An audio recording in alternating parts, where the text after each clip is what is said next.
Yes yes yes guys, welcome welcome welcome you all to ultimate C platform. एक बार जल्दी से मुझे ऑडियो वीडियो चेक देंगे। Am I live, am I audible? एक बार जल्दी से लेट मी चेक। आइए। दोस्तों, हम आज हमारे इस सेशन में करने वाले हैं एफएम के चैप्टर में 6 का लेवरेज एनालिसिस का रिवीजन करेंगे। एंड रिवीजन के साथ साथ जो है हम कॉन्सेप्ट्स तो देखेंगे, साथ ही साथ क्वेश्चंस भी हम सॉल्व करने वाले हैं। So let us get started. साथ ही साथ जो है अपने फ्रेंड्स को जरूर बताएं कि चाहे सीए फाउंडेशन हो चाहे सीए इंटर हो, you can study from us ultimate CA. And ultimatec.com से जो आप हमारे क्लासेस में एनरोल कर सकते हैं। ये हमारे सारे फैकल्टीज है जो रिस्पेक्टिव सब्जेक्ट्स आपको यहाँ पे पढ़ाते हैं। राइट, आगे बढ़ते हैं। यस, एक और चीज़ जो है दोस्तों, हमने जो है क्या बताइए, एक टेलीग्राम चैनल है मेरा। राइट, आप उसमें सर्च कर सकते हैं टेलीग्राम में जाके @CAMV सर, तो आपको ये मेरा टेलीग्राम चैनल मिल जाएगा। इसे ज्वाइन करें, इसमें मेरे क्लासेस के सारे अपडेट्स आते हैं। राइट, आइए बढ़ते हैं आगे अभी। एंड बाकी अगर आपको हमारी बुक्स वगैरह चाहिए तो mvsir.in से आप ले सकते हैं, लिंक डिस्क्रिप्शन बॉक्स में इसकी भी दी हुई है। ठीक है, चलिए ओके। अब बारी है FM चैप्टर 6 की, जिसका नाम है दोस्तों लेवरेज एनालिसिस। ठीक है ना। लेवरेज एनालिसिस पे आ जाएंगे जल्दी से। बहुत ही इंटरेस्टिंग चैप्टर है ये वाला, है ना। ओके, आइए। FM chapter 6 that is leverage analysis, है ना। अगर मैं आपको एक बात बताऊं, सिर्फ एक ही पेज में हमने सारी बातें इसकी जो है समराइज कर ली है। ठीक है ना, ओनली वन पेज, सिर्फ एक ही पेज है। ये एक पेज में पूरा फाइनेंसिंग डिसीजन खत्म, अपना सॉरी लेवरेज डिसीजन खत्म। ठीक है ना, चलो बहुत बढ़िया। आइए, बस यही एक पेज है। इस एक पेज में पूरा हमारा पूरा का पूरा चैप्टर 6 कवर है ना। इस पे से ही सवाल बन के आएंगे। अब ध्यान दो, सबसे पहले थोड़ा सा मैं कॉन्सेप्ट की बात करता हूँ आपके साथ। तो मेरे जो एफएम के हैंड रिटन नोट्स है वो इसमें यूज़ कर रहा हूँ। इसकी भी लिंक अलग से डिस्क्रिप्शन बॉक्स में दी हुई है। ये फुल सारे पॉइंट्स अगर कवर्ड वाला चाहिए तो वो डिस्क्रिप्शन बॉक्स में जो दिया है वहां से ऑर्डर कर सकते हैं। ठीक है, आइए। सबसे पहली बात आती है कि ये जो लेवरेज, ये जो वर्ड है, ये जो ना बेटा आया है फिजिक्स से, है ना। तो फिजिक्स में लीवर करके एक चीज होती है। क्या होती है? लीवर, है ना। जैसे फॉर एग्जांपल समझो एक लोड है। लोड मतलब क्या? एक बहुत ही भारी भरकम चीज है। अगर आपको इस भारी भरकम चीज को उठाना है तो आप खुद से अगर हाथों से इसे उठाने जाओगे तो आसानी से उठा नहीं पाओगे। तो अब इसके लिए क्या करते हैं, इस लोड के नीचे घुसाते हैं डंडी, है ना। लोड के नीचे एक डंडी घुसाएंगे और क्या बताइए, यहां पे लगाएंगे एक फिक्स्ड ऑब्जेक्ट। क्या लगाएंगे? Fixed object. और अब जब मैं यहां पे ऐसा फोर्स डालूंगा, मैं इस डायरेक्शन में अगर फोर्स डालूंगा तो अपने आप क्या होगा, ये नीचे होगा और ये आसानी से उठ जाएगा। समझे, ये आसानी से उठ जाएगा। कैसे हुआ ये इस लीवर के वजह से हुआ। क्या हुआ? ये इस लीवर की वजह से हुआ। Are you getting my point? Yes. तो अगर मैं आपके साथ आपको बोलो एक बेसिक चम्मच, एक चम्मच भी एक प्रकार का क्या होता है, एक चम्मच भी एक प्रकार का लीवर के जैसा होता है ना। तो हमें खाना उठाना है तो हम क्या करते हैं, उसको चम्मच से उठा सकते हैं। तो ये चम्मच भी एक प्रकार का क्या है, ये भी एक प्रकार का लीवर है। यस, आपको जो है, आप जब क्या बताइए, मम्मी जब क्या बताइए ये रोटी सेकते हैं तो उसमें जो वो चिमटा यूज करते हैं, चिमटा, ये भी एक प्रकार का, ये चिमटा भी एक प्रकार का लीवर होता है।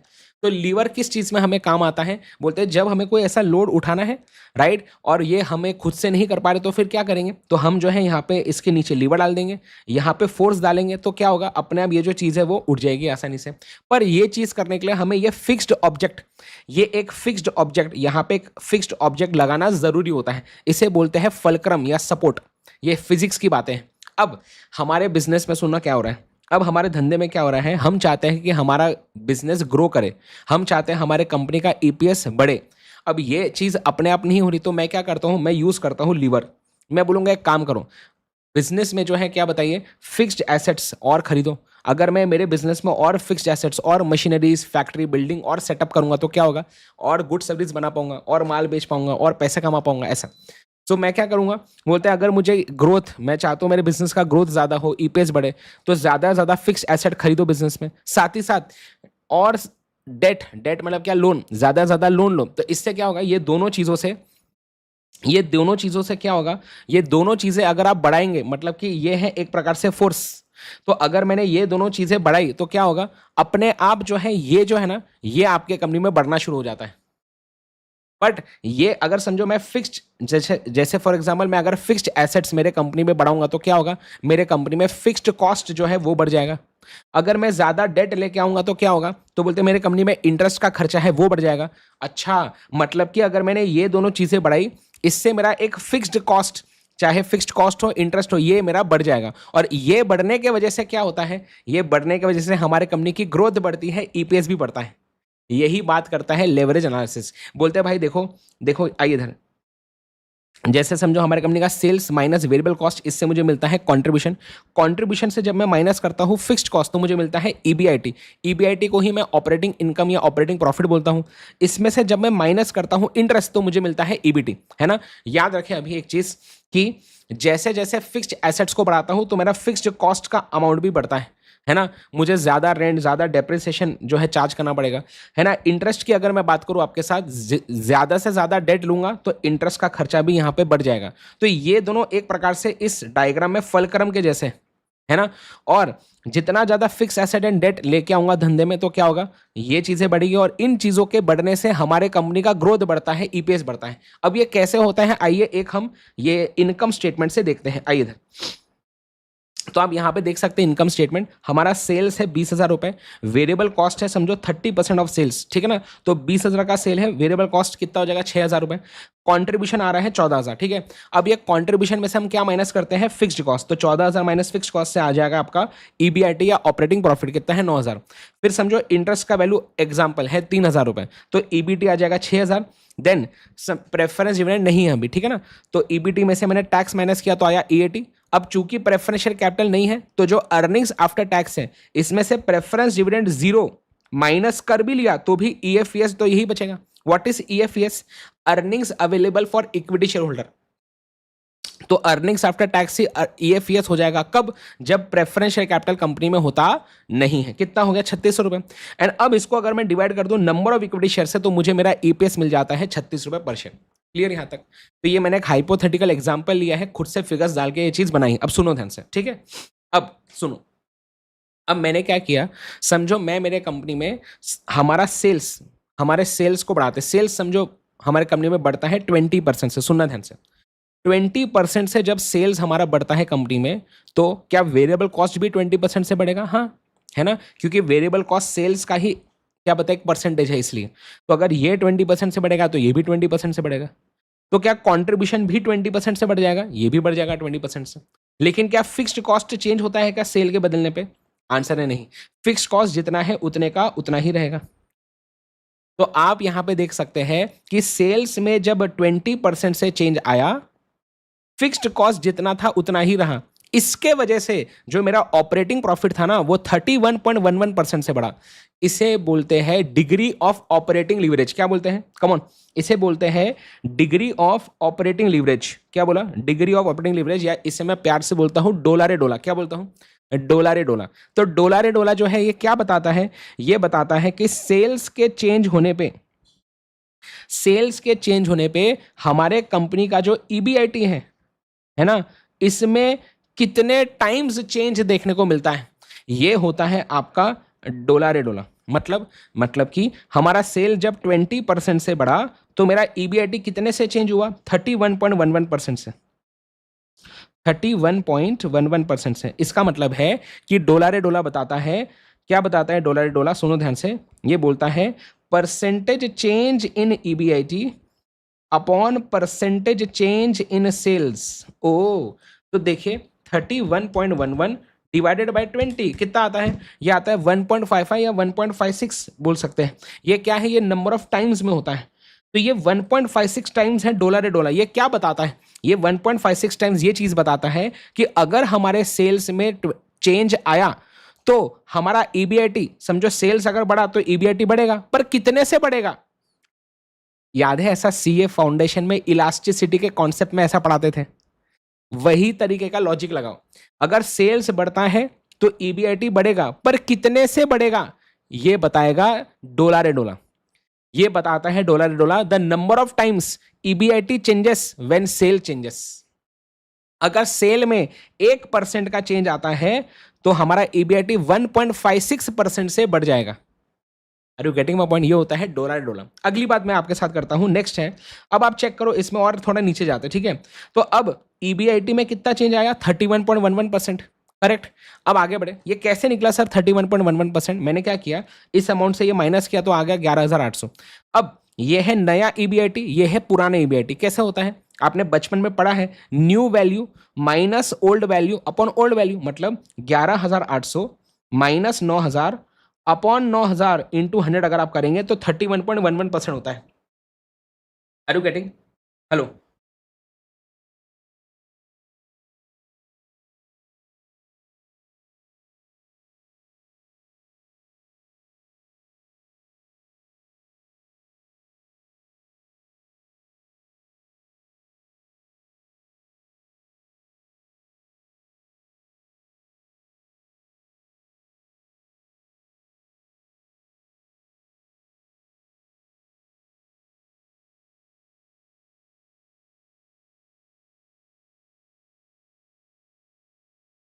चलिए, हाँ, ओके, अब ध्यान दो क्या बोल रहा हूँ, समझे ना, new value minus old value upon old value into 100, तो इससे मिल जाएगा मुझे परसेंटेज चेंज इन ईबीआईटी। ठीक है, आगे बढ़े। अब वैसे ही मैंने बोला कि देखो, सेल जब 20% से चेंज हुआ तो क्या इंटरेस्ट का अमाउंट भी चेंज हो जाएगा क्या? अपने आप नहीं, है ना, ये भी एक प्रकार से फिक्स्ड ही है। तो ये 3,000 था, यहाँ पे भी 3,000 ही रहेगा। तो हमारा नया ईबीटी कितना आया? 8,800, है ना। अब चेक करो, अगर मैं बोलूँ 8,800 माइनस 6,000 डिवाइड बाय 6,000 इंटू 100 करके देखो, 2,800 डिवाइड बाय 6,000 कितना होता है? ये आता है 46.666666%। अच्छा, सेम, फिर इसमें टैक्स 40% माइनस किया तो इसका भी परसेंटेज सेम है। अर्निंग्स आफ्टर टैक्स का परसेंटेज सेम आ रहा है और ईपीएस का भी वही आ रहा है। अब सुनो, बोलते हैं कि जब मेरा ईबीआईटी चेंज होता है, जब मेरा ईबीआईटी बढ़ता है तो अर्निंग पर शेयर भी बढ़ता है, बट अर्निंग पर शेयर में आता है एक डिसप्रपोर्शनेट चेंज। मतलब कि जिस प्रपोर्शन में ईबीआईटी बढ़ेगा, जब ईबीआईटी बढ़ता है ना, तो जिस प्रपोर्शन में ईबीआईटी बढ़ता है उससे डिसप्रपोर्शनेट मैनर में ईपीएस बढ़ता है। तो ईबीआईटी के चेंज होने से ईपीएस कितने टाइम्स चेंज होगा, इसका जवाब देता है डफली, डिग्री ऑफ फाइनेंशियल लीवरेज। ठीक है ना, तो याद रखें, जैसे मैंने आपको अभी ये लॉजिक बताया वैसे ही अब सुनना, कुछ एक बात बता रहा हूं, ठीक है ना। वैसे ही अब हम बात कर रहे हैं किसकी, बताओ, डफली की। डफली, डफली क्या है? डिग्री ऑफ फाइनेंशियल लीवरेज, है ना। तो इसको मैं क्या बोलता हूं? डफली। तो डफली में क्या हो रहा है, देखो, डफली बताता है, जब डफली बताता है कि भाई देख, ओके, तो डफली बताता है कि जब ईबीआईटी चेंज होता है तो ईपीएस कितने टाइम से चेंज होगा। तो हमारा ईबीआईटी अभी 31.11% से बढ़ा था, तो अब मेरा जो अर्निंग पर शेयर है वो 46.67% से बढ़ा, इसके वजह से। तो बोलते हैं ईबीआईटी में चेंज होने की वजह से ईपीएस कितने टाइम्स चेंज होगा। तो इसका फॉर्मूला बन जाता है percentage change in earning per share upon percentage change in EBIT. मतलब कि 46.67% डिवाइडेड बाय 46.67% डिवाइड बाय 31.11 कितना आता है? ये आ रहा है 1.50 टाइम्स। मतलब क्या है, मतलब जब ईबीआईटी चेंज होगा तो 1.5 टाइम्स ईपीएस चेंज हो रहा है। सर क्या हमेशा यही वैल्यू आएंगी क्या डफली की, क्या डॉलर डॉलर की यही वैल्यू आएंगे? कॉमन सेंस की बात है ना बेटा, अगर डेटा चेंज होगा तो ये वैल्यूज भी चेंज होगी, कॉमन सेंस की बातें हैं। भेजे में जा रही की नहीं बात है। अब बेटा इन दोनों का बच्चा, इन दोनों का कौन बताओ, है ना। मतलब कि इन दोनों से जो अराइज होता है, इन दोनों के वजह से जो अराइज होता है वो होता है ढोकला। क्या बोलते उसको? इन दोनों के वजह से जो अराइज होता है वो क्या होता है? वो होता है ढोकला। ढोकला क्या होता है? ढोकला होता है डीसीएल। क्या होता है? डीसीएल, ठीक है ना, डिग्री ऑफ कंबाइंड लीवरेज। बोलते हैं कि देखो, देखो हमने बोला सेल्स के वजह से ईबीआईटी में कितना चेंज आएगा, कितने टाइम्स चेंज आएगा, ये बताएगा आपका, क्या बताओ, डॉलर डॉलर। फिर मैंने बोला कि ईबीआईटी के वजह से ईपीएस में कितना चेंज आएगा, ये बताएगा डफली। और अब इसको छोड़ दो, अब डायरेक्ट यहां से यहां बोलते हैं अब क्या करो ना, अब डायरेक्ट बताओ कि सेल्स के वजह से मेरा ईपीएस कितने टाइम से चेंज हो रहा है। अगर सेल्स में 20% चेंज आया तो ईपीएस में कितने टाइम से चेंज आएगा, ये बताता है ढोकला। समझेगा? कंबाइंड। तो इसमें उसने इसकी भी बात कर ली, इसकी भी बात कर ली और इसकी भी बात कर ली, दोनों का कंबाइंड, इसे बोलते हैं डिग्री ऑफ कंबाइंड लीवरेज। ठीक है ना? क्या बोलते हैं? Degree of combined leverage. ठीक है ना? तो यहां पे चेक करो, जैसे यहां पे क्या बोलूंगा, डिग्री ऑफ कंबाइंड लीवरेज क्या बोलता है? ये बोलता है भाई कि सेल्स के चेंज होने के वजह से हमारा ईपीएस कितने टाइम्स चेंज होगा। ठीक है ना? ये होता है dhokla, degree of combined leverage. ठीक है ना? ठीक है। तो अभी जैसे मेरा सेल जो है 20% से बढ़ा, तो मेरा ईपीएस 46.67% से बढ़ा। तो सेल के बदलने पे ईपीएस में कितने टाइम्स चेंज आया, ये है ढोकला। समझे क्या? तो ये हो जाएगा percentage change in EPS upon percentage change in sales. चलिए बताइए क्या आंसर है? कमन फास्ट आंसर क्या है?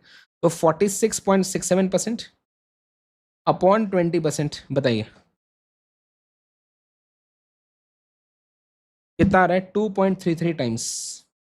2.33 टाइम्स मतलब जब जब सेल्स में चेंज आएगा तो ईपीएस जो है 2.33 टाइम्स रिस्पॉन्ड करेगा, ऐसा। Are you getting my point? ये है ढोकला। अब एक बात सुनो मेरी, ठीक है ना? अब अगर आप चेक करो, अगर मैं इसको और इसको मल्टीप्लाई करता एक दूसरे के साथ, सुनो ध्यान से, मैं इसको और इसको एक दूसरे से मल्टीप्लाई करता, ठीक है ना?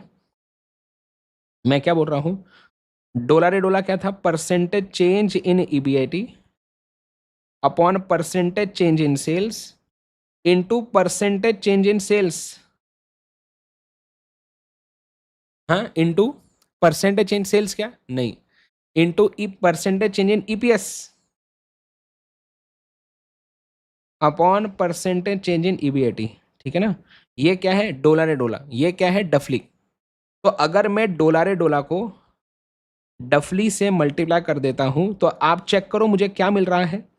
यहां पे ये कट हो जाएगा तो बचेगा क्या? Percentage change in EPS upon percentage change in sales. ये किसका फॉर्मूला है बताओ? यही फॉर्मूला होता है ढोकला का। तो याद रखें कि ये दोनों को ऐड करने से नहीं, ये दोनों को मल्टीप्लाई करने से आता है आपका ढोकला। ये क्लियर है बात? जल्दी बताइए, मैं वेट कर रहा हूं आपका। क्या ये बात एकदम क्लियर है? This is the basic concept. ये बहुत इंपॉर्टेंट है, बच्चे बहुत गड़बड़ करते हैं, यही नहीं पता रहता, रट्टेबाजी करते हैं, प्रॉब्लम है। प्लीज ध्यान दीजिए, मुझे बताइए क्या यहां तक बात क्लियर है? जल्दी फास्ट।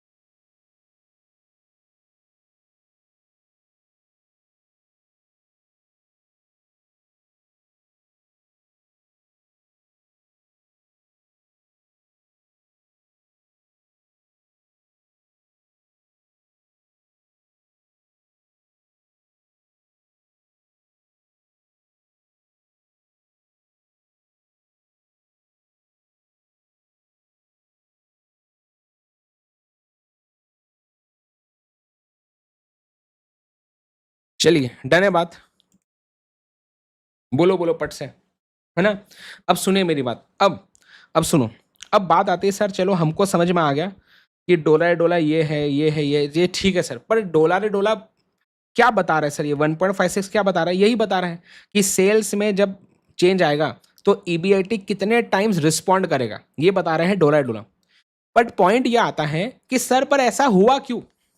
अगर सेल में चेंज आया तो ईबीआईटी ऐसा डिसप्रपोर्शनेट, जितने प्रपोर्शन से ये चेंज हुआ इससे डिसप्रपोर्शनेट, इससे अलग परसेंटेज से ईबीआईटी चेंज क्यों हुआ? बोलते हैं ये हुआ है फिक्स्ड कॉस्ट के वजह से। तो डॉलर डॉलर की वैल्यू आती है ड्यू टू फिक्स्ड कॉस्ट, और फिक्स्ड कॉस्ट के वजह से होता है, मतलब इसको बोलते हैं कि ये हमारे कंपनी में कितना फिक्स्ड कॉस्ट है, ये बताता है ऑपरेटिंग लीवरेज।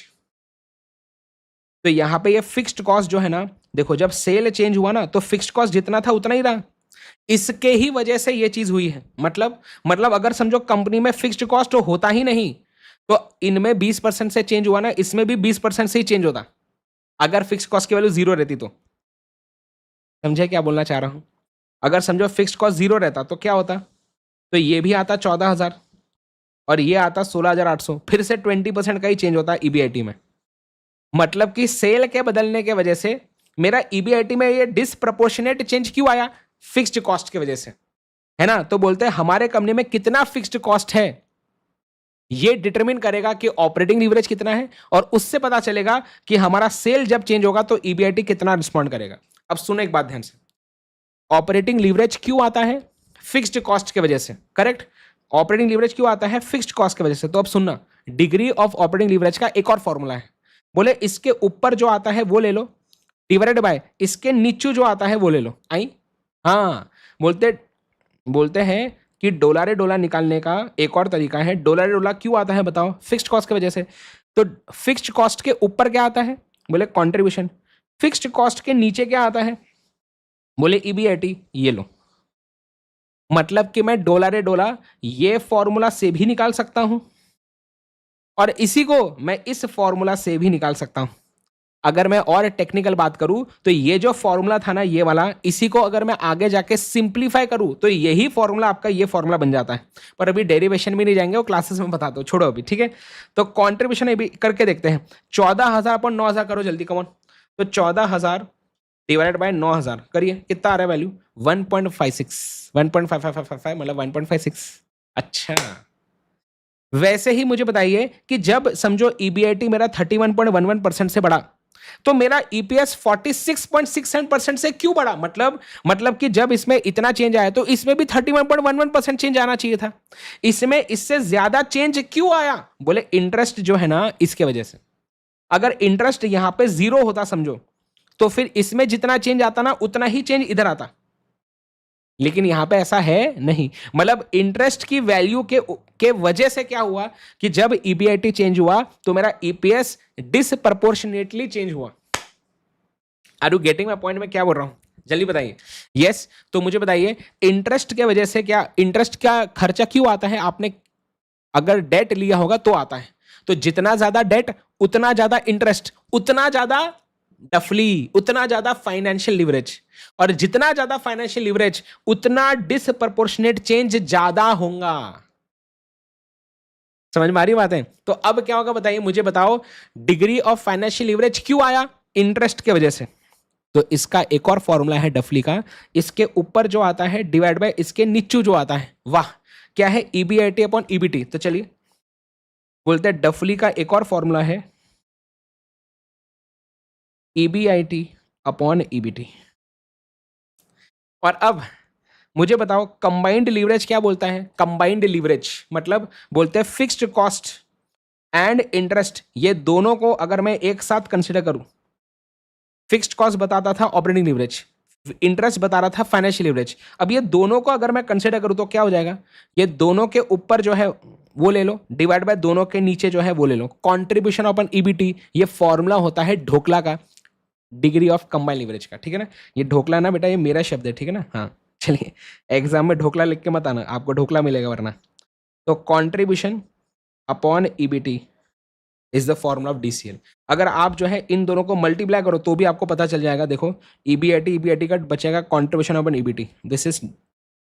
तो जो आंसर इससे आएगा ना डफली में, वही आंसर इससे आएगा। जो आंसर ढोकला में इस फॉर्मूला से आता है वही वाला आंसर यहाँ पे इससे आता है।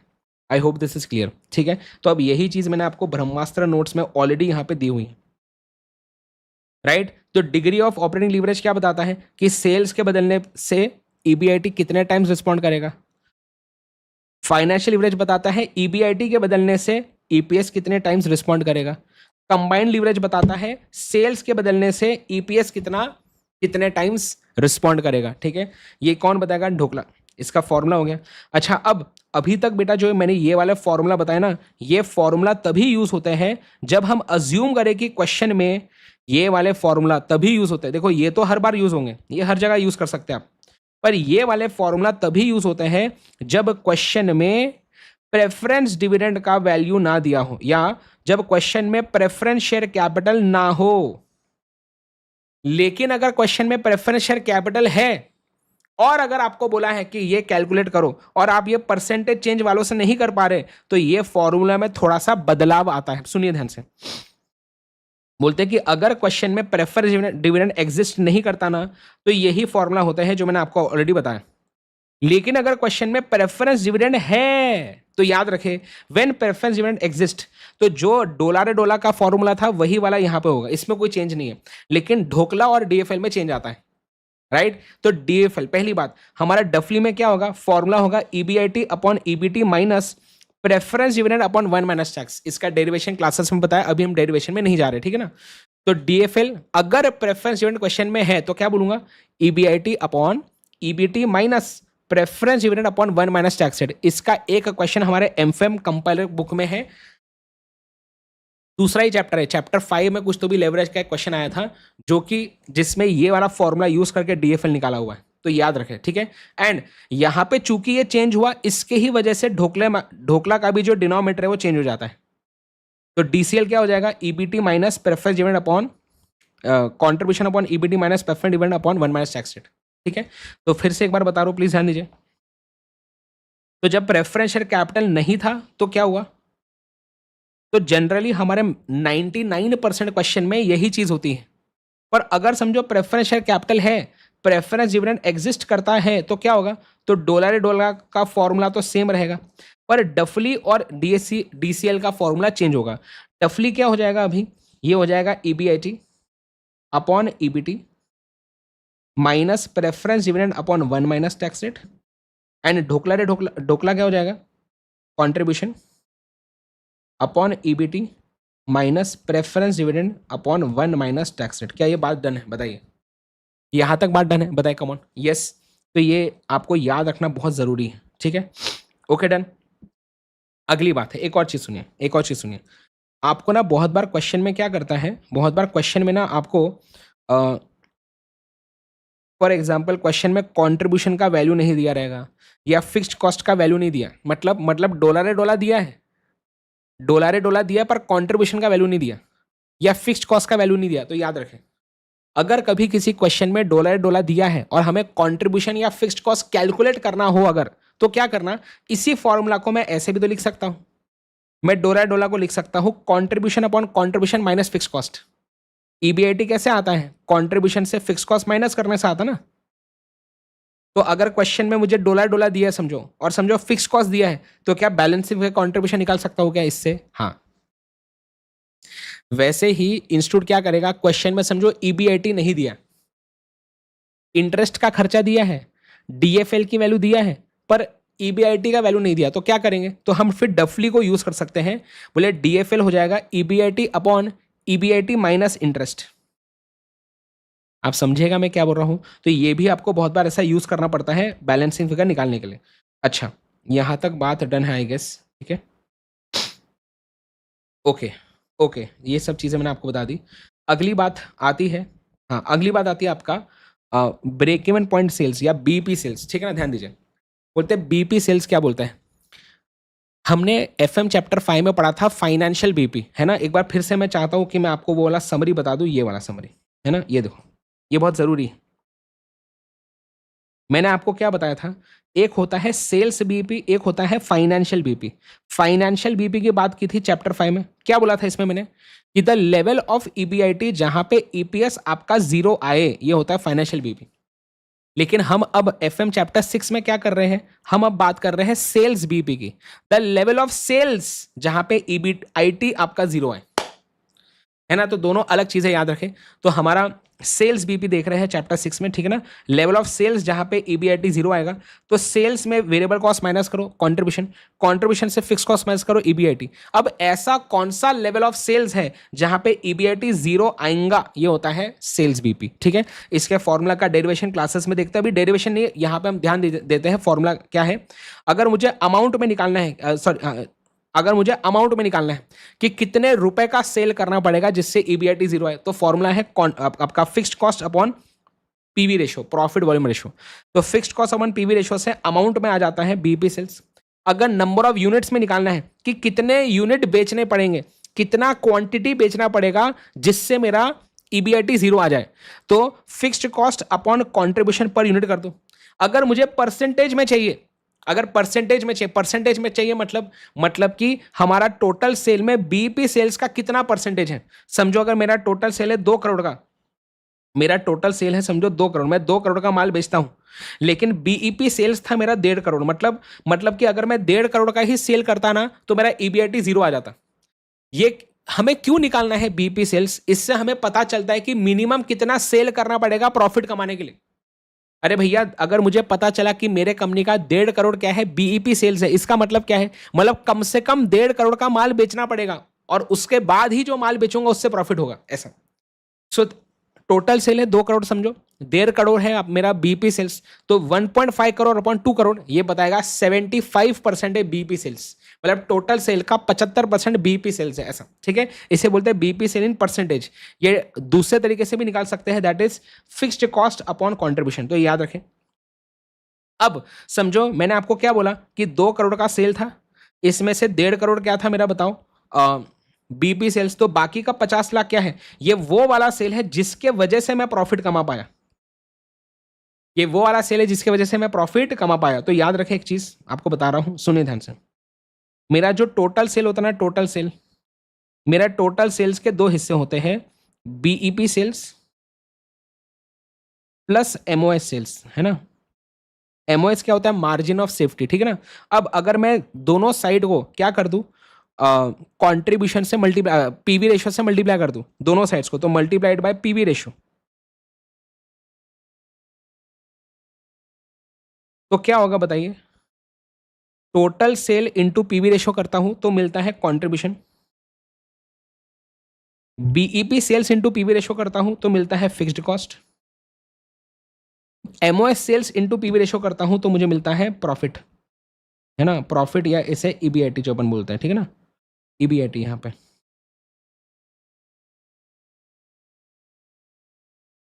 अब सुनो मैं क्या बोल रहा हूं।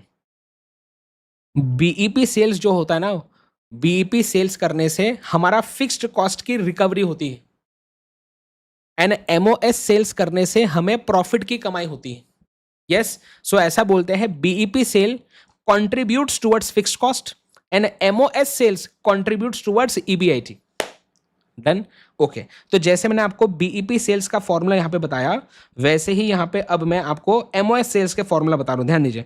अगर एमओएस सेल्स अमाउंट में निकालना है कि कितने अमाउंट का एमओएस सेल्स है, जैसे मैंने यहां पे निकाला था 2 करोड़ माइनस 1.5 करोड़, मतलब टोटल सेल से बीईपी सेल माइनस करो तो आपको एमओएस सेल्स मिलेगा। पर ये 50 लाख निकालने का ये भी तरीका है कि मैं ईबीआईटी को डिवाइड कर दूं पीवी रेशियो से,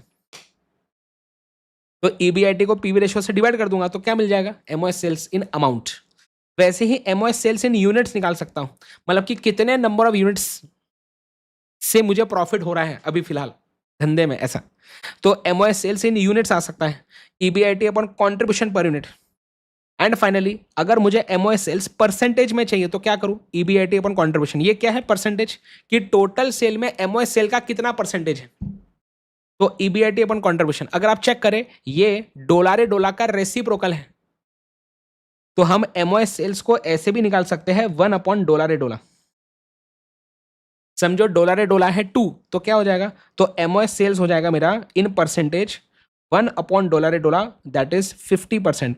मतलब कि टोटल सेल का जो 50% सेल है वो एमओएस सेल्स है, राइट। डन है बात? मुझे बताइए कमान जल्दी। अगर आप देखें दोनों में फर्क क्या है, यहां पे हम बातें कर रहे थे, यहां पे हर जगह न्यूमरेटर में फिक्स कॉस्ट था, यहां पे ईबीआईटी था। क्यों?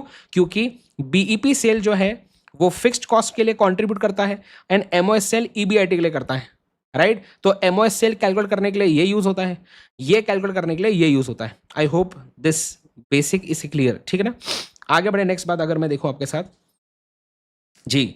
अब ये सब तो आपको पता ही है, ये ऐसा कैसे हुआ, ये फॉर्मूला कैसे आया, उसका डेरिवेशन दिया, जान दो अभी वो। आगे बढ़े, और डॉलर है 1 अपॉन एमओएस सेल। अब सवाल उठता है कि सर हमारे लिए क्या सबसे बेस्ट है? क्या डॉलर डफली दोनों सबसे ज्यादा होना चाहिए? नहीं। क्या दोनों एकदम कम होना चाहिए? नहीं। तो क्या होना चाहिए सर? याद रखें, जो बेस्ट कॉम्बिनेशन होता है वो ये होता है कि आपके कंपनी में डॉलर होना चाहिए कम, मतलब फिक्स्ड कॉस्ट होना चाहिए कम, और डफली अगर ज्यादा रहा तो चलता है, इंटरेस्ट का खर्चा ज्यादा रहा तो चलेगा। इससे क्या होगा? इससे जो है आपका फिक्स्ड कॉस्ट कम है तो ईबीआईटी का वैल्यू ज्यादा आएगा, तो आप ज्यादा इंटरेस्ट को रिकवर कर पाएंगे, ऐसा, राइट। तो जब जब डॉलर लो होता है एंड डफली हाई होता है, ये सबसे बेस्ट कॉम्बिनेशन होता है आपके बिजनेस में ये सबसे बेस्ट कॉम्बिनेशन होगा। ये दोनों ही एकदम कम है, नहीं चलेगा। दोनों ही एकदम ज्यादा है, नहीं चलेगा। डॉलर डॉलर ज्यादा है या कम है, नहीं चलेगा। सबसे बेस्ट कॉम्बिनेशन क्या है, जो अभी आपको स्क्रीन पे दिख रहा है, ठीक है ना। तो लो डॉलर डॉलर कम होने से क्या होगा, आपका फिक्स्ड कॉस्ट कम, तो ईबीआईटी ज्यादा। और हायर डीएफएल से क्या होगा, जब डिग्री ऑफ फाइनेंशियल लीवरेज ज्यादा होगा तो आपका इंटरेस्ट का खर्चा ज्यादा होगा।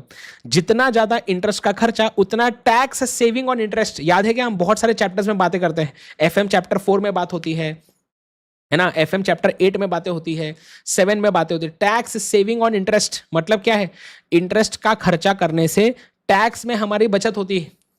तो जितना ज्यादा इंटरेस्ट का खर्चा उतना टैक्स में सेविंग, उतना ईपीएस ज्यादा। समझे। तो बोलते हैं इसलिए हाई डीएफएल रहा तो फाइनेंशियल एवरेज ज्यादा, इंटरेस्ट का खर्चा ज्यादा, तो आपको जो है आपको एडवांटेज मिल सकता है। किसका बताइए, ट्रेडिंग ऑन इक्विटी का एडवांटेज मिलेगा, मतलब टैक्स सेविंग ऑन इंटरेस्ट आपका ज्यादा होगा। इससे आपका ईपीएस बढ़ता है आगे जाके। तो high financial risk is balance bye low operating risk, ये सबसे बेस्ट है। ठीक है, तो फिर से एक बार मुझे बताएंगे, कम ऑन, मुझे आप बताएंगे, मुझे एक बात बताइए, डॉलर डॉलर क्या बताता है, ये बताता है कि आपके कंपनी में ऑपरेटिंग रिस्क कितना है। क्या बताता है ये ऑपरेटिंग रिस्क के बारे में, है ना। अगर आपने अपने कंपनी में ज्यादा फिक्स्ड एसेट्स खरीदे, इससे फिक्स्ड कॉस्ट का खर्चा आपके कंपनी में बढ़ेगा, और जितना ज्यादा फिक्स्ड कॉस्ट होगा उतना आप ज्यादा ग्रो कर पाएंगे धंधे को। क्यों, अरे ज्यादा एसेट्स यूज कर रहा हूं तो ज्यादा माल बना पाऊंगा, ज्यादा स्केल पे काम कर पाऊंगा, तो ज्यादा माल बेच के ज्यादा पैसा कमा पाऊंगा। अच्छा, तो जितना ज्यादा डॉलर है डॉलर, उतना ज्यादा ऑपरेटिंग रिस्क, उतना ज्यादा फिक्स्ड कॉस्ट, उतना ज्यादा हमारे कंपनी की ग्रोथ भी होगी। राइट, वैसे ही डफली, डफली क्या मेजर करता है, ये मेजर करता है फाइनेंशियल रिस्क को। क्या मेजर करता है, फाइनेंशियल रिस्क को। बोलते हैं जितना ज्यादा डेट उतना ज्यादा फाइनेंशियल रिस्क, उतना ज्यादा इंटरेस्ट का खर्चा। अब इंटरेस्ट का खर्चा ज्यादा होगा तो क्या होगा, इससे हमारा ईपीएस बढ़ता है। तो मैं क्या बोल रहा था कि ये ऐसी चीजें हैं जो मैं बढ़ाना चाहता हूं कंपनी में, तो क्या करूं, तो इन चीजों का यूज करूं कंपनी में, और फिक्स एसेट्स लाओ और डेट लेके आओ, ऐसा। बट ऑब्वियसली हमें बैलेंस मेंटेन करना है, हमें ट्रेड ऑफ मेंटेन करना है। ट्रेड ऑफ मतलब क्या, बैलेंस। ट्रेड ऑफ का मतलब क्या है, बैलेंस, है ना। ऐसा नहीं कि बस ज्यादा बहुत ज्यादा लोन लाऊंगे तो इंटरेस्ट बढ़ेगा, ईपीएस बढ़ेगा, बट भाई रिस्क भी बढ़ रहा है साथ साथ। तो हमें माइंडफुल होने की भी जरूरत है कि इतना भी ज्यादा इंटरेस्ट नहीं बढ़ जाना चाहिए कि हम अफोर्ड ही ना कर पाए उसको रीपे करना। सिमिलरली इतने भी ज्यादा एसेट्स बिजनेस में मत बढ़ा देना जिससे फिक्स कॉस्ट बहुत ज्यादा बढ़ जाएगा आपका। जिससे क्या होगा, जिससे आपको आगे दिक्कत आ सकती है। हो सकता है कि आप सफिशिएंट पैसा ना कमा पाओ फिक्स्ड कॉस्ट को रिकवर करने के लिए। तो इसलिए बैलेंस ट्रेड ऑफ मेंटेन करना जरूरी है। एफएम चैप्टर 6 का पूरा रिवीजन खत्म, इतना ही है। बताइए, धन्यवाद। तो जो भी हमारा, क्या बताइए, जो भी हमारी बातें थी, राइट, इस चैप्टर की वो खत्म हो गई। ठीक है, आइए अब क्या करूं मैं, तो अब जो है हम एक बार कुछ क्वेश्चंस इसके देखते हैं जो आपको हेल्प करेंगे, ठीक है ना। चलिए, लेवरेज एनालिसिस में अगर कोई क्वेश्चन करना है तो कौन सा करें।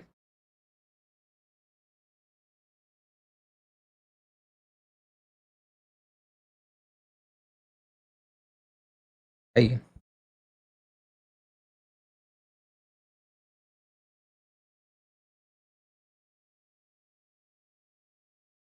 लेवरेज एनालिसिस, एक मिनट रुकेंगे, मैं कुछ क्वेश्चंस आपको करवाता हूँ, ठीक है ना। हम्म।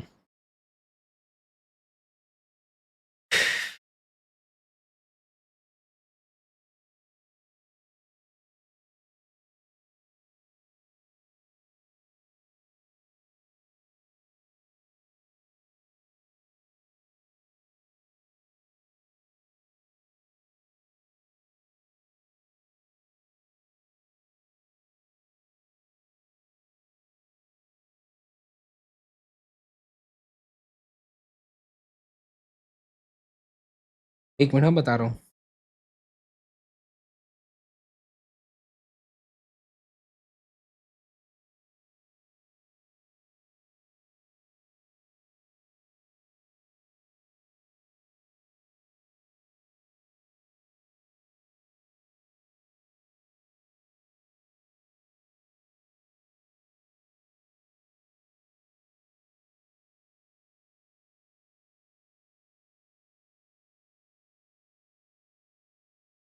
यस, चलिए एक बार ना इलस्ट्रेशन 4 देखेंगे,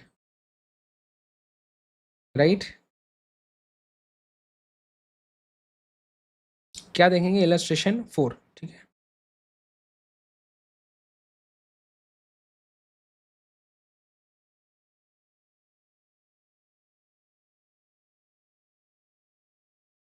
चलिए आइए इधर आओ। तो अभी हम क्या देखने वाले हैं, ध्यान दीजिए। तो आपके स्टडी मॉडल का जो इलस्ट्रेशन 4 है ना, वो एक बार देखते हैं, ध्यान दीजिए। बोलते हैं, ये आपके स्टडी मॉडल में दिया है, ठीक है ना। देखिए, the following information is related to easy company limited for the year ended 31 March 2021। Equity share capital है 50 लाख रुपए। 12% बॉन्ड्स आपको दिए हैं 37 लैक्स के, ठीक है ना। सेल्स दिया है आपको 84 lakhs. Fixed cost excluding interest, वो नहीं भी लिखता तो भी ऑब्वियस सी बात है, फिक्स्ड कॉस्ट एक्सक्लूडिंग इंटरेस्ट ही दिया रहता है। फाइनेंशियल लीवरेज दिया है 1.49। पीवी रेशो दिया हुआ है आपको। इनकम टैक्स दिया है 40%। आपको बोला सबसे पहले डॉलर डॉलर निकालो, कैसे करेंगे बताओ? सबसे पहले क्या बोला उसने? डॉलर डॉलर निकालो, ठीक है ना।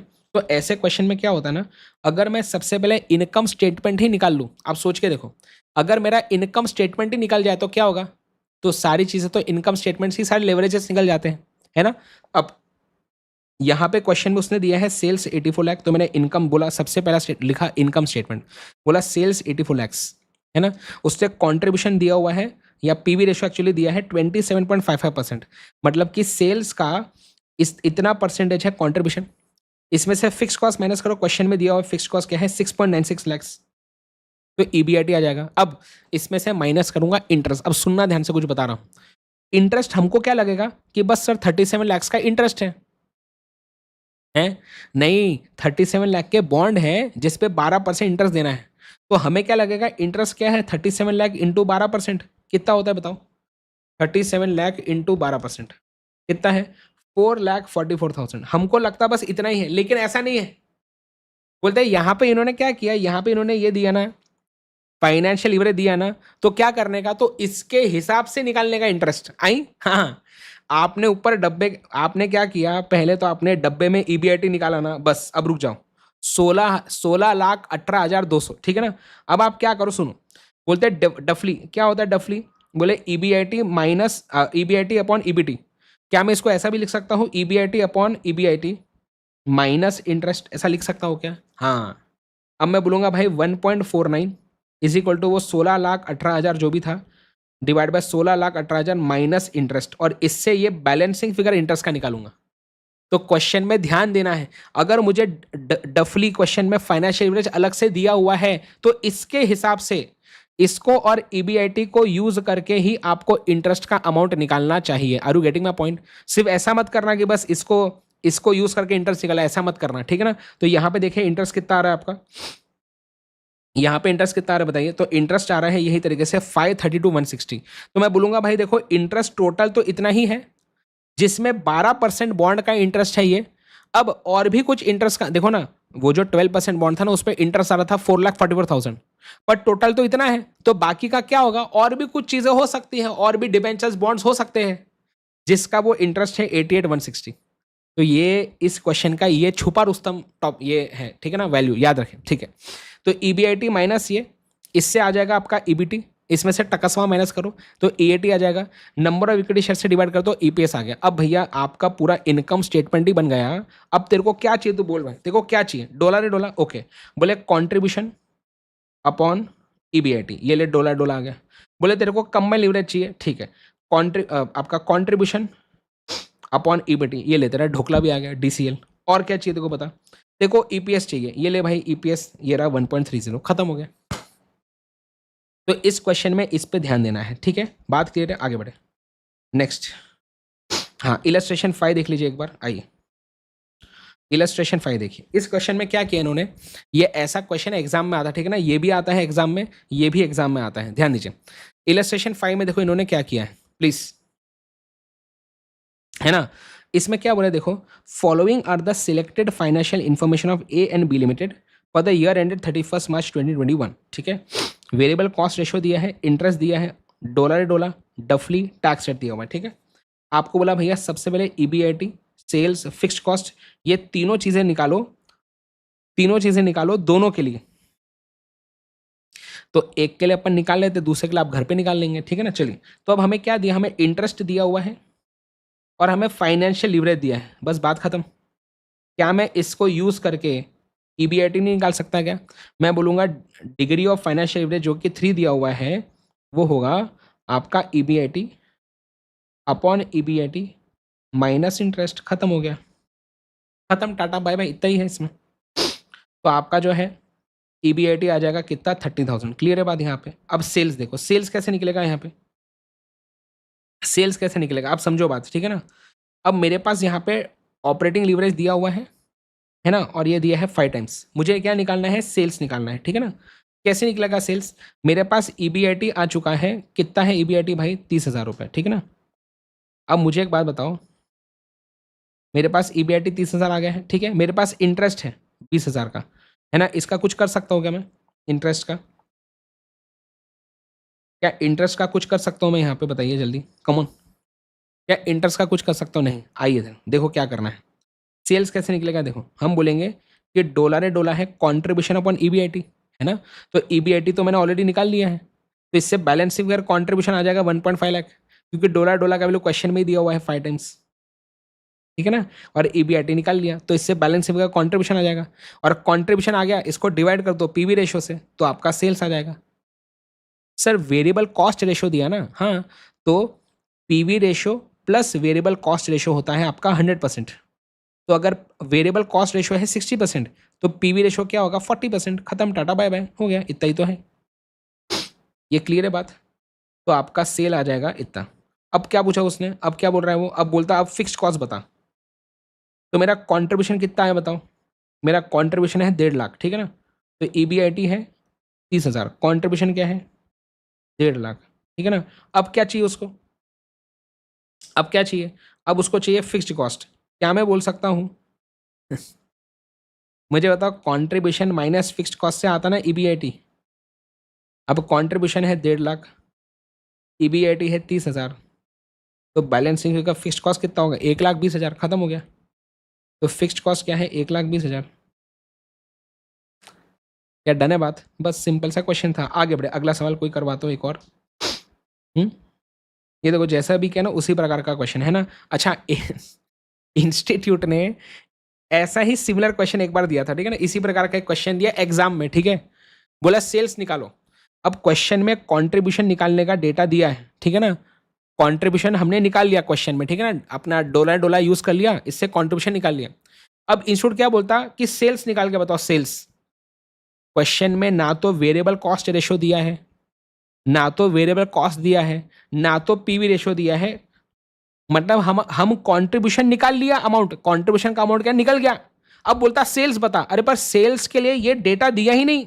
तो क्या क्या इंस्टीट्यूट ने पता है क्या आपको, इंस्टीट्यूट ने क्या क्या बताया, उनका जब सजेस्टेड आंसर आया उसमें उन्होंने पीवी रेशो का वैल्यू अज्यूम किया है। हाँ, बोले समझो अगर आपका कंट्रीब्यूशन आ गया 2 लाख, अब सेल निकालने के लिए डेटा दिया ही नहीं क्वेश्चन में ऐसा करना नहीं चाहिए था।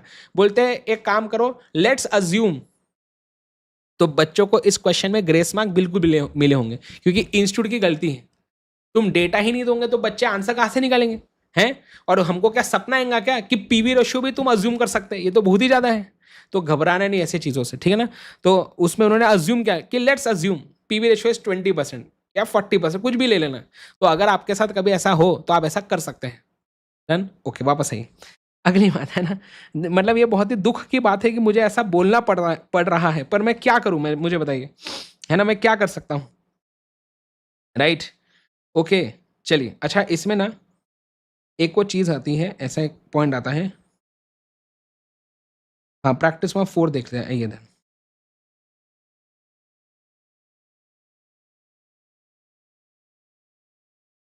प्रैक्टिस प्रॉब्लम 4 देखते हैं, ठीक है। एक बार पढ़िए तो प्रैक्टिस में 4 क्या बोल रहा है। यस, प्लीज ध्यान दीजिए, प्लीज रीड करें। एंड यार वीडियो को लाइक ठोकेंगे यार, हैं छोले भटूरो। बाद में कमेंट करके जाना कि ये सेशन आपको हेल्पफुल लगा या नहीं। इंटर वाले बहुत ही खतरनाक लोग होते हैं कुछ लिखते नहीं, कुछ बोलते हैं, लिखना भाई, बताना कैसा लगा, ठीक है ना। हाँ चलिए, ओके, जल्दी रीड करें क्वेश्चन, मुझे बताइए। प्रैक्टिस में 4 हम सॉल्व करने वाले, ठीक है ना, कम ऑन फास्ट।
चलिए पढ़ा आपने, क्या लिखा है देखिए, capital structure of PS limited है ना for the year ended 31 March 2021 is consisted as follows. ध्यान दीजिए, इक्विटी शेयर कैपिटल 10 लाख रुपए, 10% डिबेंचर्स 10 लाख, ठीक है।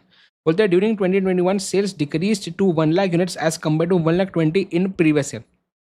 तो पिछले साल 1,20,000 था, 1,20,000 यूनिट बिके थे, 2020-21 में 1 लाख यूनिट बिके, पर सेलिंग प्राइस जो है वो 12 पर यूनिट ही थी। वेरिएबल कॉस्ट 8 रुपये पर यूनिट ही था दोनों साल में। फिक्स्ड एक्सपेंसेस 2 लाख रुपए थे, और इनकम टैक्स का जो रेट है वो 30% था। आपको डफली निकालना है, डॉलर डॉलर निकालना है, और परसेंटेज चेंज इन ईपीएस निकालना है। मतलब कि पहले जब 1,20,000 यूनिट बिकते थे, अब 1 लाख यूनिट ही बिक रहे हैं, तो इसकी वजह से ईपीएस में कितना चेंज आया बताना है, ठीक है ना।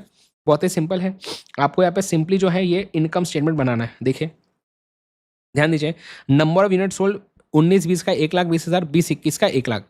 कॉन्ट्रीब्यूशन पर यूनिट डायरेक्टली लिख दिया मैंने, selling price minus variable cost 4 रुपये, दोनों साल में सेम है, तो दोनों साल का टोटल कॉन्ट्रीब्यूशन आ गया, इसको मल्टीप्लाई करके, ठीक है ना। फिक्स कॉस्ट दोनों साल का सेम रहेगा, चाहे कितना भी माल बेचें फिक्स कॉस्ट सेम रहता है। फिर आ जाता है ईबीआईटी, देन ईबीआईटी में से इंटरेस्ट माइनस किया, इंटरेस्ट कितना दिया था उसने, 10% डिबेंचर है। अब देखो इसमें ना, इस क्वेश्चन में डफली अलग से नहीं दिया, ईबीआईटी का कोई अलग से वैल्यू नहीं दिया, तो अब जबरदस्ती ऐसा नहीं बोलेंगे सर इसके अलावा भी और इंटरेस्ट हुआ, तो ऐसा नहीं, ठीक है ना। अब इसमें यही दिया इंटरेस्ट का, तो यही लेना है। तो 10 लाख का डिबेंचर, 10% इंटरेस्ट रेट, मतलब कि 1 लाख का आपका 1 लाख का इंटरेस्ट है, ठीक है ना। तो ईबीटी आ गया, देन ईबीटी में से टकसवा माइनस करो, 30% क्वेश्चन में दिया हुआ है ना। तो आपका आ जाएगा ईएटी, इसको डिवाइड करो नंबर ऑफ इक्विटी शेयर से, तो आपका ईपीएस आ जाएगा, बस खत्म। तो अब डफली तो निकल गया, डॉलर डॉलर निकलेगा, परसेंटेज चेंज इन ईपीएस गिर जाएगा ना, new EPS minus old EPS upon old EPS. ये तो बचपन का वही का परसेंटेज चेंज का फॉर्मूला है ना, new minus old upon old फिर से इंटू 100, ये तो आपका आ गया ये आंसर, ठीक है, डन है। प्रैक्टिस फॉर्म 4, आगे बढ़े अगली बात। नेक्स्ट देखेंगे आप प्रैक्टिस फॉर्म 5, देखिए आइए प्लीज ध्यान देंगे, प्रैक्टिस फॉर्म 5 रेडी है सब, कम ऑन, और 1-2 क्वेश्चन करवा रहा हूँ, प्लीज ध्यान दीजिए। यस, करें, शुरू करें, ओके। प्रैक्टिस फॉर्म 5 देखो क्या बोल रहा है, ध्यान दीजिए। यस, बोलता है the sales revenue of TM excellence limited is 20 per unit, is, अच्छा तो 20 रुपये पर यूनिट है सेलिंग प्राइस, और टोटल सेल है आपका 20 लाख रुपए, कॉन्ट्रीब्यूशन है 10 लाख, प्रेजेंट लेवल पे डॉलर डॉलर है 2.5, company does not have any preferences, अच्छी बात है, तो हमको नॉर्मल फॉर्मूला सारे लगाने हैं। नंबर ऑफ इक्विटी शेयर है 1 लाख, है ना, टैक्स रेट है 50%, interest on debt capital is 16%, आपको ईपीएस निकालना है at sales revenue of 20 lakhs, and debt capital निकालना है if 25% decline in sales will wipe out EPS. अब ये जो लाइन है ना, ये काम की, बोलते हैं अगर मेरा सेल 25% से गिरता है तो मेरा ईपीएस विल वाइप आउट। इसका मतलब क्या है, मतलब ईपीएस की जो भी वैल्यू होंगी ना वो जीरो हो जाएगी। अब आप सोच के देखो, ईपीएस का चाहे कुछ भी वैल्यू हो, समझो पहले ईपीएस था 10 रुपए पर शेयर, अब वो वाइप आउट हो गया, 25% सेल के गिरने से ईपीएस वाइप आउट हो गया, मतलब ईपीएस जीरो हो गया, तो 10 रुपए से वैल्यू जीरो हो गई, इसको बोलता है 100% डिक्लाइन, समझे। तो जब बोला है वाइप आउट ईपीएस, मतलब कि जो भी वैल्यू होंगी ईपीएस की वो जीरो हो गई, मतलब 100% गिर गई, ऐसा मतलब ये बोल रहा है कि अगर मेरा सेल 25% से गिरता है तो मेरा ईपीएस 100% से गिर जाता है। ये क्या दर्शा रहा है, ये दर्शा रहा है आपका ढोकला degree of combined leverage, sale के बदलने से मेरा ईपीएस कितने टाइम्स रिस्पॉन्ड करेगा। सेल 25% गिरा तो ईपीएस 4 गुना 100% गिर गया, तो ढोकला क्या है आपका डीसीएल 4 टाइम्स। ये यहाँ पे हिंट था, ठीक है ना, ओके। तो अब इस क्वेश्चन में हमें क्या करना है, सबसे पहले बोला देखो डीसीएल निकाल लेते हैं, बोलते हैं जब सेल 25% से गिरता है तो ईपीएस वाइप आउट हो गया, मतलब 100% गिर गया, तो मेरा डीसीएल क्या आ जाएगा 4 टाइम्स। अब क्या मैं बोल सकता हूँ, DCL is what, contribution upon EBIT, तो कॉन्ट्रीब्यूशन है 10 लाख रुपए, तो ईबीआईटी सॉरी डीसीएल होता है कॉन्ट्रीब्यूशन अपॉन ईबीटी, है ना। तो क्या ईबीटी का वैल्यू मेरे पास आ जाएगा 2.5 लाख रुपए, क्या यहाँ तक बात क्लियर है। उसको चाहिए क्या, उसको चाहिए calculate EPS and the amount of debt capital, कितना लोन है तुम्हारा और ईपीएस का अमाउंट क्या वो बताओ, ठीक है आगे बढ़े। तो मेरा ईबीटी आ गया, अब मैं ईबीआईटी इंटरेस्ट भी निकाल लेता हूं, डॉलर डॉलर क्या है, कॉन्ट्रीब्यूशन अपॉन ईबीआईटी, है ना। तो यहाँ से क्या होगा, मेरा EBIT निकल जाएगा। कॉन्ट्रीब्यूशन 10 लाख क्वेश्चन में दिया है, डॉलर डॉलर 2.5 क्वेश्चन में दिया है, तो मेरा EBIT आ गया 4 लाख। वैसे ही EBIT क्या है बोलते हैं, EBT प्लस इंटरेस्ट।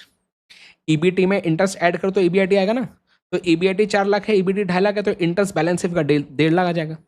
तो अब इंटरेस्ट का अमाउंट मेरे पास आ गया है ना। मेरे पास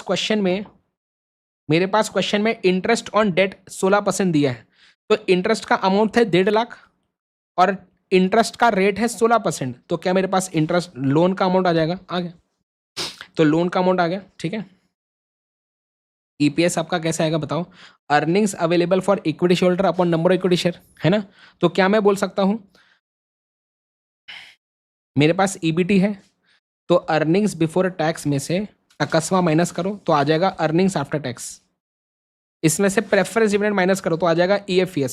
पर इस क्वेश्चन में प्रेफरेंस डिविडेंड 0 है, तो मेरा EAT ही EFES हो जाएगा, है ना। तो this divided by number of equity share, खत्म। तो मेरा आंसर आ जाएगा 1.25। क्लियर है।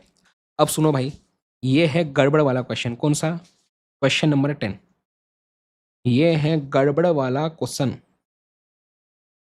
आइए इधर, अब बात करते हैं आपके साथ क्वेश्चन नंबर 10 की, जिसके लिए बहुत से बच्चे मुझे मैसेज करते हैं। क्वेश्चन नंबर 10, ठीक है ना। ये 9th वाला क्वेश्चन है, ये दिखता है बेटा बड़ा, इसका सोल्यूशन भी बड़ा दिखता है, पर वो डिफिकल्ट नहीं है, सिंपल ही है वो, ठीक है ना। लास्ट क्वेश्चन देख रहे हैं हमारे आज के दिन का, क्वेश्चन नंबर 10 जो है, इंस्टीट्यूट ने बहुत गड़बड़ की क्वेश्चन नंबर 10 में। आइए ध्यान दीजिए, यहाँ पे इंस्टीट्यूट ने रॉन्ग डेटा दिया हुआ है। आप समझे क्या, ICAI ने रॉन्ग डेटा दिया है। रॉन्ग डेटा दिया है मतलब क्या है, मतलब कि यहाँ पे कुछ जैसे डॉलर DCL, ये कुछ वैल्यूज दिए, ठीक है ना। अब अगर मैं ये डॉलर और DCL से समझो DFL निकालूं और एक्चुअल डेटा को यूज करके DFL निकालूं ना, तो अलग अलग आता है। ऐसा होना नहीं चाहिए। इंस्टीट्यूट ने क्वेश्चन फ्रेमिंग में गड़बड़ की है, तो इसका एक सोल्यूशन आपके बुक में दिया हुआ है, स्टडी मटेरियल में, आपको वो फॉलो करना है वो करो, या मैं जैसा क्लास में करवाया था वैसे करना है वैसे करो, कोई दिक्कत नहीं है। बेटा इस बात को समझो, मैं डॉलर DFL ये सारी चीजों की वैल्यू कोई भी तरीके से निकालू, आंसर सेम आना चाहिए। हमारे तरीके से कोई इसका फर्क नहीं पड़ता है। पर इंस्टीट्यूट ने यहाँ पे ये जो 2 डेटा दिया, इससे अगर मैं DFL निकालता हूं तो वैल्यू अलग आती है, और बाकी अगर मैं डेटा को यूज करके निकालू DFL अलग से कि EBIT अपॉन EBT, तो वैल्यू अलग आती है। ये प्रॉब्लम है रॉन्ग डेटा का, ठीक है ना। तो अब क्या करें, अब ऐसा है, अब मैं क्या करूं बताओ। तो इसलिए इस क्वेश्चन में पहले देखो, हमें डॉलर कंबाइंड लिवरेज दिया है, फिक्स कॉस्ट है, सेल से डिबेंचर है, equity share capital, income tax, आपको फाइनेंशियल लिवरेज निकालने बोला है, वो तो डायरेक्ट निकल जाएगा, है ना। DCL डिवाइड बाय डॉलर तो आपको DFL आ जाएगा, ठीक है। अब बोलता है PV ratio earning per share निकालो, ठीक है। अब ध्यान दो, अब देखिए, ये देखो यहाँ पे ये जो चीज़ें मैंने की है ना, ये वाली सब चीज़ें, ये इंस्टीट्यूट ने कुछ अलग तरीके से किया होगा, या शायद मैंने इंस्टीट्यूट वाला फॉलो किया था। आप अपना भी दिमाग लगा के करेंगे ना, जो तरीके से आप करते हो वो भी सही, कोई प्रॉब्लम नहीं इसमें, मतलब आप अपने तरीके से सॉल्व करो, ठीक है ना। इसमें जो है इंस्टीट्यूट ने गलत डेटा दिया है, इसलिए बहुत बार बच्चे क्या करते हैं, जब खुद के दिमाग से सॉल्व करते हैं ना, तो उनका आंसर कुछ और आता, तो उनको क्या लगता कि वो गलत सोच रहे हैं, पर ऐसा है नहीं, आप समझे ना। यहाँ पे इंस्टीट्यूट ने डेटा ही गलत दिया है। डन, चलिए वापस आइए, ओके। अब यहाँ पे उसने फाइनेंशियल वे तो निकल गया, PV ratio and earning per share हमें निकालना है, ये पूरा डेटा दिया है। आइए इधर, तो DFL तो डायरेक्टली आ गया, उसमें कोई प्रॉब्लम नहीं था, ठीक है। अब ध्यान दो, अभी अब बात आती है profit volume ratio and EPS की, ठीक है। डॉलर जो है आपका कॉन्ट्रीब्यूशन अपन EBIT, तो मैंने इसको यूज करके कॉन्ट्रीब्यूशन निकाला 6.80 लाख, समझे। बट अब अगर मैं यही कॉन्ट्रीब्यूशन कुछ और तरीके से निकालूंगा ना, तो अलग आएगा। ये इसका कुछ तो भी गड़बड़ है क्वेश्चन में, ठीक है ना। तो अभी जो तरीका अपना है उससे करो, कोई प्रॉब्लम नहीं, आगे बढ़े। तो PV रेशियो कैसा आएगा, कॉन्ट्रीब्यूशन अपॉन सेल्स इंटू 100, तो आपका 13.60 आ जाएगा PV रेशियो, ठीक है। अब आपको क्या चाहिए, अर्निंग पर शेयर, अब ध्यान दो। अब अर्निंग पर शेयर देखो कैसे निकाला है, कंट्रीब्यूशन माइनस फिक्स्ड कॉस्ट से क्या आता है, EBIT, इसमें से इंटरेस्ट माइनस किया तो EBT, ये क्या है आपका EBT, अर्निंग्स बिफोर टैक्स। इसमें से टकसवा हटा दिया तो बचेगा अर्निंग्स आफ्टर टैक्स। क्या क्वेश्चन में प्रेफरेंस डिविडेंड दिया है, नहीं दिया, तो यही बन जाएगा मेरा earnings available for equity share holder. इसको सिंपली डिवाइड कर दो नंबर ऑफ इक्विटी शेयर से, तो आपको क्या मिल जाएगा, अर्निंग पर शेयर। ठीक है, आगे अर्निंग पर शेयर डन है। आगे बढ़े, if company belongs to industry whose asset turnover is 1.5, does it have a high or low asset turnover? मतलब कि हम जो इंडस्ट्री को बिलोंग करते हैं ना, उसका एसेट टर्नओवर 1.5 है, तो हमारा ज़्यादा है कि कम है? तो हमको पहले हमारा एसेट टर्नओवर रेशियो निकालना पड़ेगा ऐसा।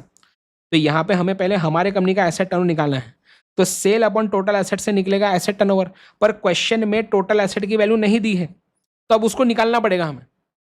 तो हम क्या बोलेंगे, सुनो ध्यान से, हम बोलेंगे टोटल इक्विटी एंड लायबिलिटी होगा टोटल एसेट्स।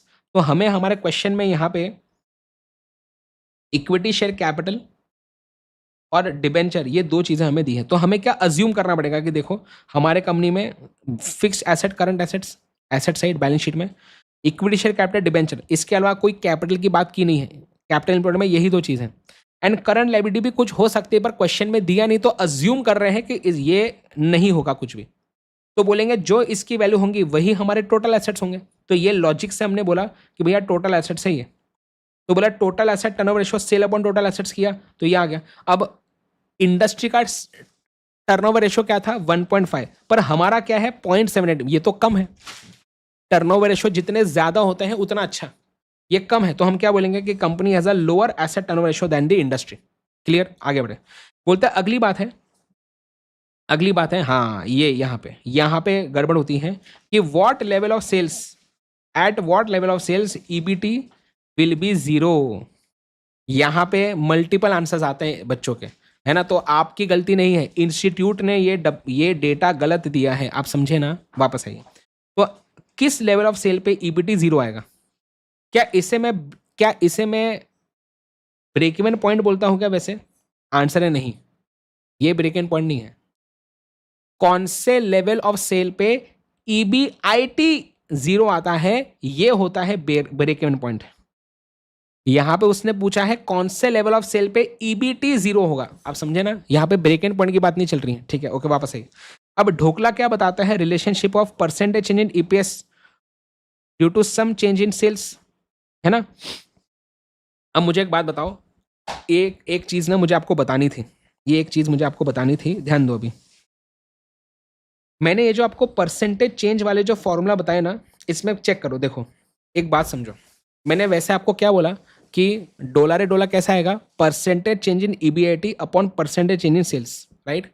पर समझो अगर percentage change in sale question में ना हो तो मैं परसेंटेज चेंज इन कॉन्ट्रीब्यूशन या percentage change in variable cost भी ले सकता हूं।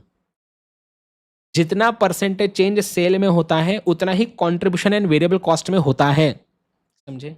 वैसे ही अगर मैं बात करूं डफली की degree of financial leverage, formula क्या है, percentage change in EPS upon percentage change in EBIT. लेकिन अगर क्वेश्चन में परसेंटेज चेंज इन ईपीएस नहीं दिया तो मैं जितना ईपीएस में परसेंटेज चेंज आता है उतना ही अर्निंग्स आफ्टर टैक्स में आता है, उतना ही ईबीटी में आता है। तो ऑल्टरनेटिवली मैं इस परसेंटेज चेंज इन ईपीएस के बदले परसेंटेज चेंज इन ईएटी या ईबीटी भी ले सकता हूं। वैसे ही परसेंटेज चेंज इन सेल्स के बदले मैं percentage change in variable cost या परसेंटेज चेंज इन कंट्रीब्यूशन भी ले सकता हूं। समझे क्या बात? Come on guys, yes. तो यहां पे देखिए, तो यहां पे क्या बोला कि जितना ईपीएस में चेंज होगा उतना ही ईबीटी में होगा, है ना? और वैसे भी प्रेफरेंस डिविडेंड है नहीं, तो ये ऐसे ही मेंटेन होगा, ठीक है? तो डीसीएल के लिए मैंने क्या किया, percentage change in EPS upon percentage change in sales. अब सुनो ध्यान से, क्या मैं इसको परसेंटेज चेंज इन ईबीटी लिख सकता हूं क्या? परसेंटेज चेंज इन ईपीएस को क्या परसेंटेज चेंज इन ईबीटी लिख सकता हूं? यस।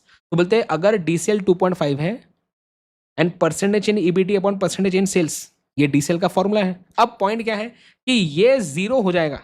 बोलते हैं ईबीटी कब जीरो हो जाएगा? अगर ईबीटी को जीरो करना है मतलब इसमें 100% आपको गिरावट चाहिए। अच्छा, तो बोलूंगा if EBT become zero it means 100% decrease in EBT.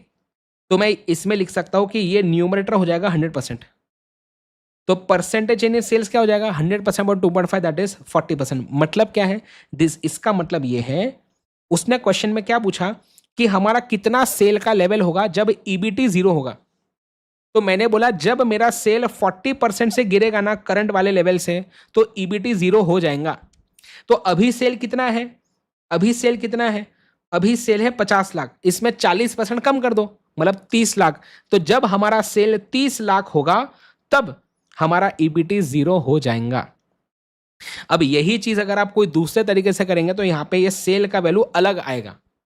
समझे क्यों? क्योंकि क्वेश्चन में डेटा गलत दिया इंस्टीट्यूट ने। ओके डन है। सो यहाँ पे हमारा एफएम चैप्टर 6 का जो रिवीजन है बहुत ही जबरदस्त तरीके से एंड होता है। मैं फिर से आपको ये पूरा एक पेज में पूरा लेवरेज है, ठीक है ना, डन है बात। सो thank you so much guys, I hope कि आपको मजा आएगा। अपने सारे फ्रेंड्स को हमारे क्लासेस के बारे में जरूर बताइए। आप जो है हमारे बैच में एनरोल कर सकते हैं फ्रॉम ultimatec.com। अपने सारे फ्रेंड्स को जरूर बताइए, राइट। एंड जब भी आप बैच में एनरोल करें तो प्लीज गाइस उसको लेक्चर नंबर वाइज देखें। बहुत बार लैपटॉप में आप जब एक्सेस करते हैं तो उसमें जंबल दिख सकता है आपको लेक्चर्स। तो लैपटॉप में एक बटन होता है रिफ्रेश लिस्ट का, रिफ्रेश लिस्ट, तो रिफ्रेश करना लिस्ट, तो लेक्चर नंबर वाइज बराबर सेशंस हो जाएंगे और लेक्चर नंबर वाइज ही सेशन सारे देखने हैं हमारे बैचेस में। क्लियर है बात? Yes. So thank you again guys. And हमारे पूरे सीए इंटर की टीम से आप जरूर पढ़े, बहुत मजा आएगा आपको, राइट। सो अपना ख्याल रखिए, अपने पेरेंट्स का ख्याल रखिए, क्योंकि हम हमारे पेरेंट्स में ना कुछ भी नहीं है। मिलते गाइस हमारे ऐसे ही अगले सेशन में। जरूर लाइक शेयर सब्सक्राइब करें, कमेंट करके बताना कि आपको हमसे पढ़ के कैसा लगता है। So thank you again, thank you guys, bye bye. मिलते हैं हमारे अगले सेशन में।